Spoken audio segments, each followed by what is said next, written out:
Rome, Italy. গত 12 October মঙ্গলবার বেলা 12টায় Coventry Ravidas হলে অনুষ্ঠিত হয় কভেন্ট্রি সিটি যুবদলের পূর্ণাঙ্গ কমিটির অভিষেক ও মত বিনিময় সভা। স্থানীয় সিটি যুবদলের সেক্রেটারি খায়রুল আলম রাসেল ও সাংগঠনিক সম্পাদক আব্দুল আজিজের পরিচালনায় উক্ত অনুষ্ঠানের সভাপতিত্ব করেন কভেন্ট্রি সিটি যুবদল সভাপতি Suhel Rana.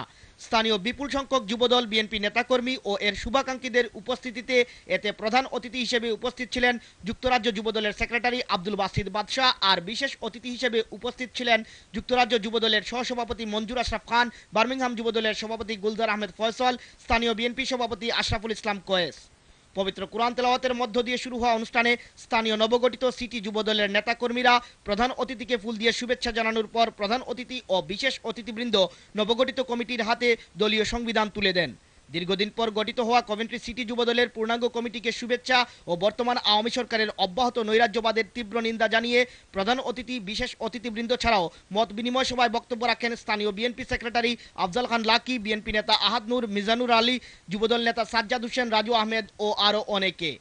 Wasiuddin Talukdar, Raihan, ATN Bangla news, Coventry. ঐক্যবদ্ধ